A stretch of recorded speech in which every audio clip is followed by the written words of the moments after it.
Rising was hell high all the time. My soul is tormented by succubus. Analysis for the searching for the way and speed. Feeling of this got music no one sees. Halo semuanya, selamat datang kembali di channel Narukoto. Bersama gua admin Narukoto. Kali ini kita akan membahas 6 donghua terbaik versi Narukoto yang sebelumnya sudah sempat beberapa kali gua bahas, ya mimin bahas ya. Dan sekarang sudah sampai pada part ke-7. Langsung saja ya guys, kita bahas donghua nomor 6. Donghua nomor 6 ditepati oleh donghua berjudul Matchless Emperor. Donghua ini menceritakan tentang seorang pemuda yang biasanya hanya tidur saja di akademi sampai ia terkenal di kalangan murid akademi sebagai dewa tidur. Di sini ia selalu dikucilkan, tak dianggap oleh semua murid akademi karena kultivasinya yang tidak jelas. Namun jangan kalian pikir dia cuma bisa tidur tapi nggak ngerti apa-apa guys. Meski ia selalu ketiduran, tapi dia mempunyai kekuatan tersembunyi yang sangat dahsyat. Cuma masalah waktu saja hingga ia mampu mengendalikan kekuatannya itu.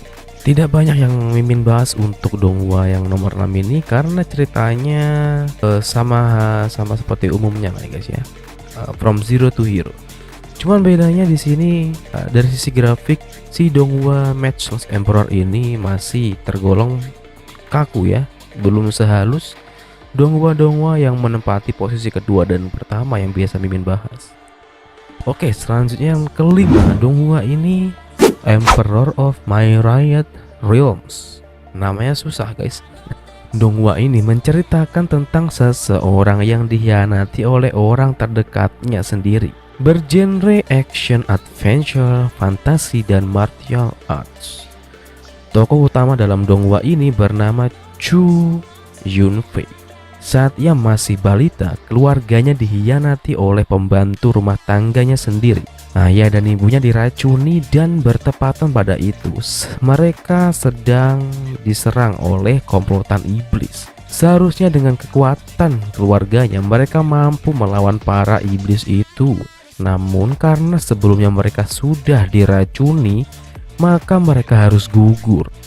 Untungnya Yunfei balita bisa selamat. Tidak lama setelah itu, kerajaan keluarga Yunfei diambil alih oleh si pengkhianat itu. Dan setelah 17 tahun berlalu, Yunfei dewasa menemukan teman-teman yang mau mengikutinya dan mempunyai keahlian khusus yang mematikan. Mereka kembali ke kerajaan Yunfei dan menuntut balas, serta menggulingkan kekuasaan si pengkhianat itu. Selanjutnya yang keempat, dengan grafik yang menawan dan alur cerita yang unik. Yang keempat ini gua persembahkan donghua berjudul The First Order. Donghua ini menceritakan tentang seorang pria yang mempunyai kekuatan super yang unik. Sebelum itu kita bahas latar belakang dari donghua ini guys. Kisah dari donghua ini berlatar di suatu desa yang terdampak wabah mematikan. Namun yang terkena wabah itu bisa jadi apes, bisa jadi untung guys. Why? Karena jika terkena wabah itu akan ada dua kemungkinan, mati atau menjadi manusia super. Kebanyakan orang akan mendapatkan nasib yang pertama. Daerah desa ini dibagi menjadi dua bagian, di dalam dan di luar. Di luar masyarakat hidup bersama dengan wabah, sedangkan di dalam masyarakat hidup damai, namun hanya yang berduit dan berpengaruh yang boleh menempati daerah dalam.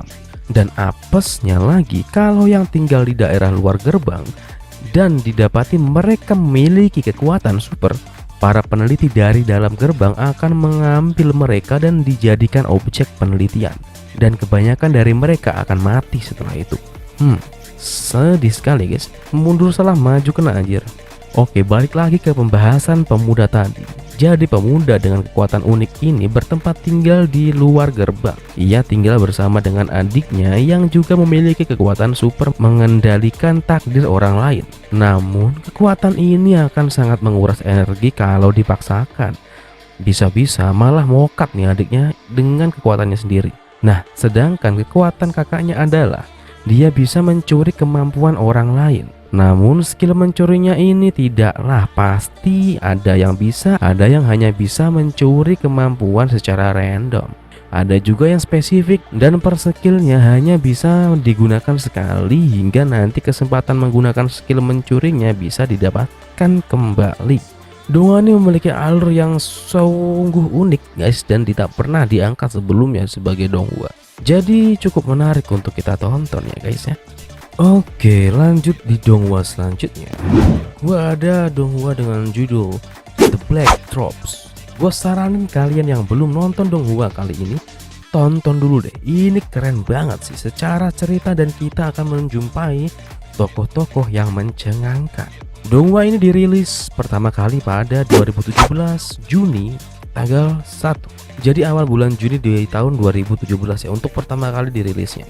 Dan untuk genrenya adalah action, mecha, military, mystery, SCFI, space, dan supernatural. Dan banyak juga ya genrenya. Tapi emang bagus sih Donghua-nya. Dalam dunia pada Donghua ini terdapat beberapa manusia super yang ia mendapatkan kekuatan melalui energi dewa yang terdapat di bumi. Bumi menjadi seperti ini karena dulunya pernah didatangi oleh Dewi Matahari Solari. Ia meninggalkan genetika dewa dan tersembunyi di bumi. Akibatnya banyak orang yang mendapatkan kekuatan super. Di sini pemerintah dan kepolisian berusaha untuk memberikan wadah bagi para manusia super supaya tidak terjadi kerusuhan dan bisa memanfaatkan kekuatan mereka semua untuk melindungi bumi dan dari tindak kejahatan manusia super lain yang tidak memiliki peri kemanusiaan. Dan kerennya Donghua ini ada tokoh yang sudah kita kenal sejak kecil guys. Ya, dia bernama Sun Wukong guys. Gila tiba-tiba ada Sun Wukong anjir di Donghua ini coy. Ia di sini dijadikan dewa perang dan memimpin semua manusia super yang direkrut oleh pemerintahan. Mau tahu bagaimana Wukong menegakkan keadilan di masa modern? Tonton dulu gak sih? Nah akhirnya kita sampai di Donghua Runner Up versi Naruto di part 7 kali ini. Donghua ini bernama Law the Devil. Dan Donghua ini memang salah satu favorit mimin karena dari sisi visualisasinya gokil banget guys. Disertai karakter-karakter yang bening-bening. Law of the Devil ini bergenre action, adventure, fantasy dan dirilis pada tahun kemarin di tahun 2023 bulan September tanggal 29. Donghua ini bisa dibilang masuk dalam kategori From Zero to Hero. Tokoh utama dalam Donghua ini bernama Due. Ia merupakan putra tertua dari Jenderal Kekaisaran Erlom. Due dilahirkan dengan tubuh yang lemah. Ia membuat kekecewaan yang cukup besar untuk ayahnya yang merupakan seorang jenderal. Di Donghua ini kekuatan merupakan hal yang sangat penting. Jadi Due selalu dianggap rendah dan payah dalam segala hal. Meskipun begitu, otak Due tidak selemah tubuhnya. Ia sangat pintar dan cerdas. Segala pengetahuan yang mampu untuk mempelajarinya, kecuali ilmu sihir, dikarenakan tubuhnya yang tidak mampu untuk menampung kekuatan. Masalah ini menjadi semakin besar terhadap keluarga sang jenderal. Akhirnya ia dikirim kembali oleh keluarganya ke daratan Luolin. Namun secara tidak sengaja ia terjatuh ke tempat yang asing hingga ia sampai di suatu pulau di tengah laut. Di sana Due bertemu dengan seorang penyihir gelap atau iblis bernama Chris.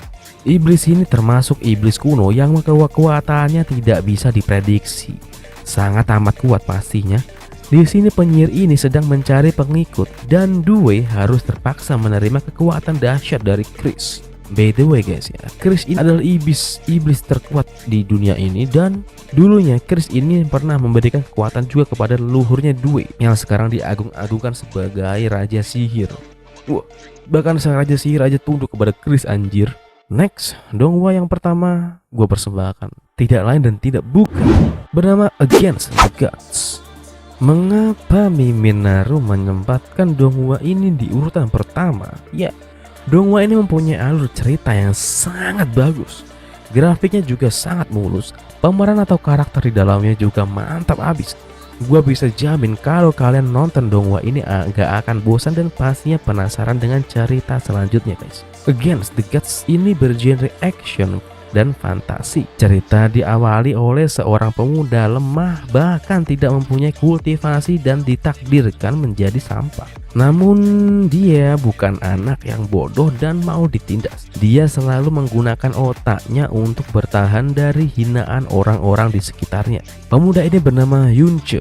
Belum diketahui secara pasti asal-usulnya, namun saat ini ia diadopsi oleh salah satu ketetua klan yang Yunche anggap sebagai kakeknya. Meski tidak mempunyai kekuatan, namun nasib Yunche sangat amat hoki. Entah apa yang terjadi, Yunche diminta untuk menikah dengan gadis tercantik di Donghua ini. Ia merupakan gadis suci yang sebenarnya tidak boleh menikah, namun karena suatu urusan tertentu yang tidak bisa dilawan, maka mengharuskan mereka untuk menikah.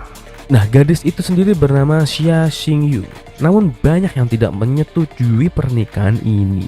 Dan bahkan gadis suci itu sendiri masih tidak setuju untuk berbagi tempat tidur dengan Yunche yang merupakan suaminya sendiri. Meski begitu, Yunche masih terus berusaha untuk bisa menjadi suami yang pantas. Meskipun si Xia Xingyu seperti itu ya guys, tapi Xia Xingyu ini bukan wanita yang jahat guys.